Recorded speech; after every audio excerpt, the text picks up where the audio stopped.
Hey everyone, and congrats to the PPC.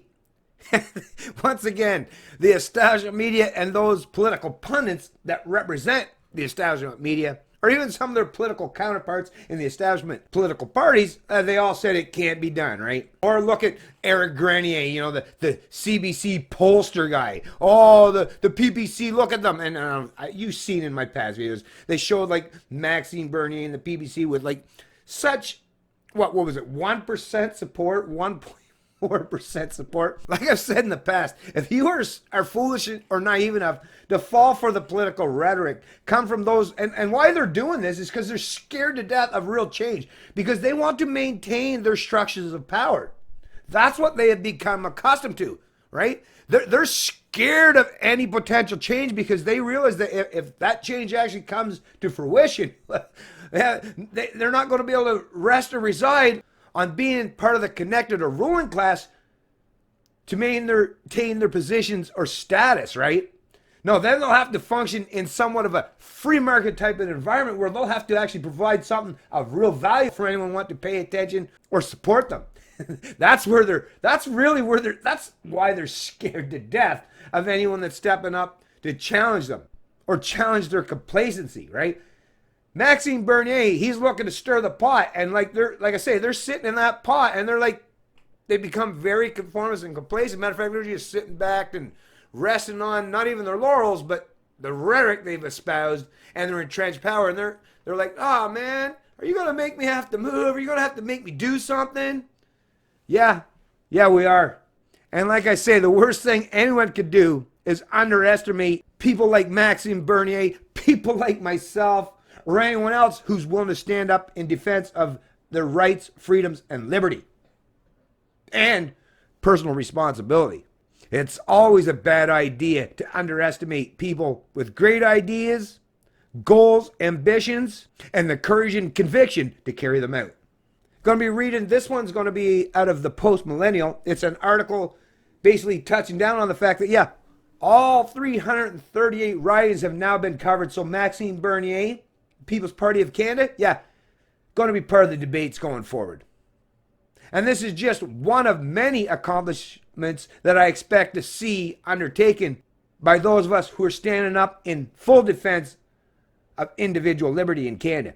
I expect to see a whole lot of success going forward, while the entrenched media pundits constantly put forward, present that, they're not going to be able to do anything. Yeah? Watch and learn. Headline, like I say, post-millennial, Maxime Bernier's PPC will be in the national debate.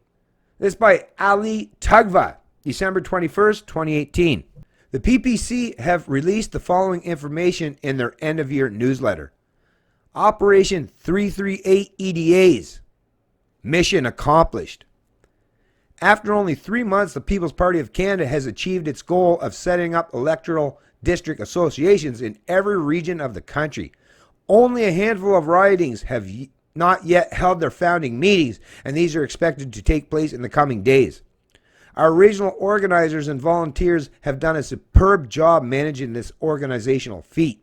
Congratulations to all our new EDA presidents, vice presidents, secretaries, treasurers, and directors who were elected on these boards.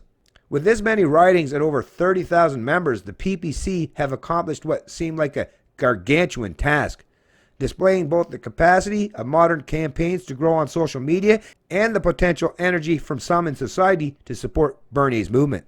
According to the Debate Commission, parties must either have an elected MP or intend to run candidates in 90% of the ridings, or have won at least 4% of the vote in 2015, or at least stand a legitimate chance of winning seats in the next vote. With almost 100% of ridings having an EDA, it is very likely that the PPC will have enough candidates to get into the national debate come 2019. On top of this, we will now likely see the PPC switch from nationwide organizing mode into targeted campaign with the goal of away and more uneasy voters. What do you think will happen in 2019? Will the PPC make realizable gains? Who will be the winner or loser as a result? Join the conversation by commenting below. So like I say, the media and the political establishment, they both said, these guys will, and look at the bar they've set, right? They've set the bar so high. Well, because, like I say, they don't want people like Maxime Bernier or people like us to be actively involved in politics, because they realize that no, they're going to lose out on their status, on their positions of authority and power, because people will recognize the minute they hear the kind of information presented and put forth by Maxime Bernier or those who support the PPC party, that they'll be like, well, wait a minute, these guys are saying stuff that makes a whole lot of sense and resonates with me. Why the hell are you in the establishment media, or why the hell isn't anyone in the establishment parties saying the same thing? And if you're unwilling to do so, well, I'm going that way. And it ain't going to be just conservative folks.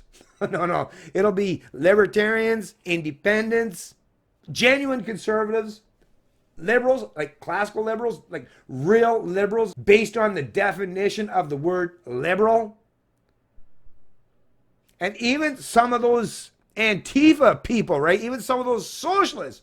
When they look at there on the political landscape, even some of them will recognize that actually the PPC is the only option going forward if you actually care about any semblance of freedom or liberty.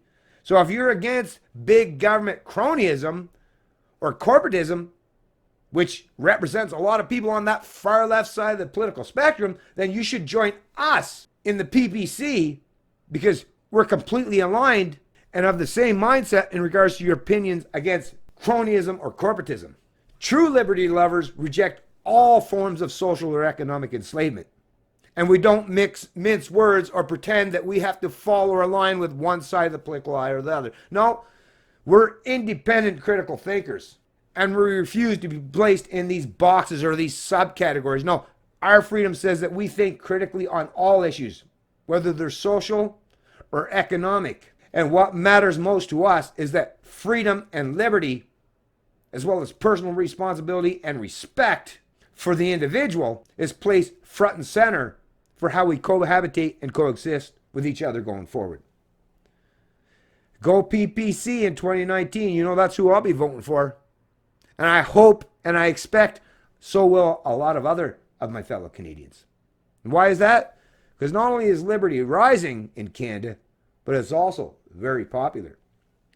It's Canadian Libertarian, and I love liberty.